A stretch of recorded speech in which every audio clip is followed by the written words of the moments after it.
Hello दोस्तों, इस कहानी में आप सभी का स्वागत है। आज की इस कहानी का नाम है सास चली मायके या एक सास बहू मोरल स्टोरी है। अगर आपको हिंदी कहानियाँ, मोरल कहानियाँ या बेड टाइम स्टोरी सुनने का शौक़ है तो इस कहानी को पूरा ज़रूर सुनें। तो चलिए हम सास चली मायके कहानी की तरफ चलते हैं। सुखदेव, अरे सुमित्रा, क्या कर रही हो? आज तो रविवार है, तुम सुबह सुबह क्यों उड़ गई भाई? अरे आज तो उमा और धीरज की छुट्टी है और बंटी भी आज स्कूल नहीं जा रहा है। सुमित्रा, अरे वो रात को धीरज उमा से कह रहा था कि उसने बहुत दिनों से मूंगा की दाल के चीले नहीं खाए। तो उमा के पास एक ही संडे होता है जब वो अपने पूरे काम निपटाती है, तो उसने मुझे कह दिया था कि मैं उठकर बना दूं। मैंने रात को दाल भिगो दी थी तो सोचा उसके उठने से पहले पीस लूँगी, फिर नाश्ते में चील बना दूँगी। बंटी ने हलवा खाने की फरमाइश की तो उसके लिए नाश्ते में हलवा बना रही थी। सुखदेव, वो तो सही है सुमित्रा, पर तुम अपनी सेहत का भी तो ध्यान रखा करो। सुबह सुबह उठकर काम में लग जाती हो। सुमित्रा, कोई बात नहीं दी, बच्चों की खुशियों में ही अपनी खुशियाँ ढूंढ लेती हूँ। और फिर तुम तो जानते हो मुझे घर का काम करने की आदत है। अच्छा तुम बैठो, मैं तुम्हारे लिए अदरक वाली चाय बना कर लाती हूँ। एक संपूर्ण गृहिणी, एक अच्छी पत्नी, अच्छी माँ, अच्छी दादी और एक बहुत अच्छी सास, सभी रूप सुमित्रा में दिखाई देते थे। सबकी इच्छाओं का ख्याल रखना, सारा दिन अपने से ज़्यादा दूसरों के बारे में सोचना, यही सुमित्रा की आदत थी। उमा की शादी को 9 साल बीत चुके थे। बंटी अब 8 साल का था। शुरू से ही बंटी अपनी मम्मी से ज़्यादा अपनी दादी के साथ रहा। क्योंकि उमा शुरू से ही एक वर्किंग वूमन थी, इसीलिए सुमित्रा ने ही घर को संभाला हुआ था। सुमित्रा की वजह से उमा अपनी सारी जिम्मेदारियों से बची हुई थी। धीरज, उमा, मैं कल से वेट मशीन ढूंढ रहा हूँ, मुझे कहीं दिखाई नहीं दे रही। उमा, धीरज, मैं इस वक्त अपनी एक्सरसाइज कर रही हूँ। तुम जानते हो मुझे संडे मिलता है जब मैं अपने लिए थोड़ा बहुत सोच पाती हूँ। बाकी दिन मेरे ऊपर ऑफिस का स्ट्रेस होता है, इसलिए अपनी चीज़ें प्लीज़ तुम खुद ढूंढ लिया करो। सुमित्रा, धीरज बेटा, तुम्हारी वेट मशीन वहाँ पलंग के नीचे रखी हुई है। शांति जब झाड़ू लगाने आई थी तभी मैंने कहा था कि आगे रख दे ताकि तुम्हें दिखाई दे जाए। धीरज, ओह हाँ उमा, तुमने ही तो बेड के नीचे रखी थी, तुम्हें कुछ भी याद नहीं रहता। अच्छा छोड़ो, मेरे लिए एक बनाना शेक बना दो। उमा, प्लीज़ धीरज, प्लीज़ तुम खुद बना लो ना, मेरी एक्सरसाइज बीच में छूट जाएगी। और हाँ, हो सके तो मेरे लिए प्लीज़ एक कप ग्रीन टी बना लेना।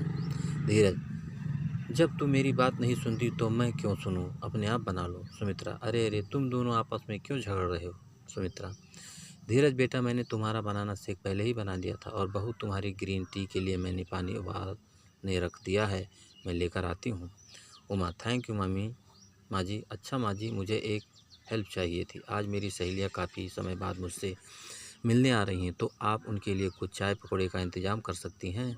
सुमित्रा, अरे चिंता मत करो, मैं बना दूंगी, इसमें परेशानी की क्या बात है।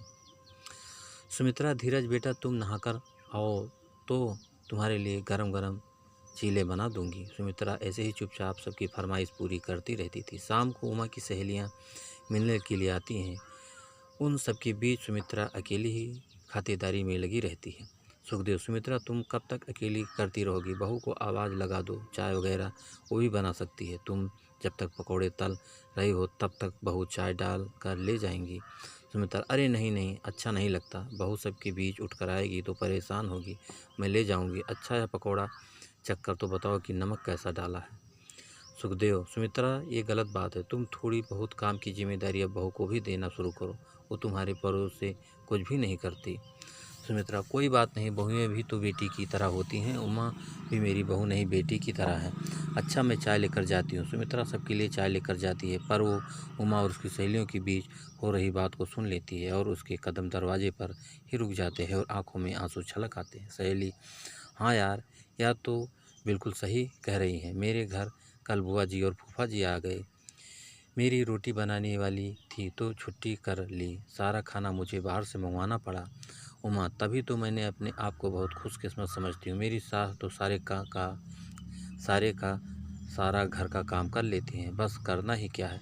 मीठी मीठी बातें करके माँ जी की कह दो, मिनटों में सारा काम कर देती हैं। मेरी सास को न मीठी मीठी बातों से बेवकूफ़ बनाना बहुत ही आसान है। अपनी बहू के मुंह के इस तरह की बातें सुनकर सुमित्रा के हाथ पांव लड़खड़ा जाते हैं और वो बड़ी मुश्किल से अपनी बहू आंसुओं को छुपाकर ड्राइंग रूम में जाती है। उमा, अरे माँ जी, चाय ले आई? उमा, पता है तुम सबको माँ जी के हाथ की अदरक वाली चाय बहुत ही स्वादिष्ट बनती है, और ख़ासकर पनीर के पकौड़े। सुमित्रा, बहू और पकौड़े चाहिए तो आवाज़ लगा देना। सुमित्रा रसोई में चली जाती है। अगले दिन सुमित्रा के हाथ में एक अटैची थी, जिसे देखकर उमा और धीरज हैरान रह जाते हैं। धीरज, माँ आप कहीं जा रही हो? सुखदेव, बेटा तुम्हारी माँ अपने मायके जा रही है, बोल रही है भैया भाभी से मिलने का बहुत मन है।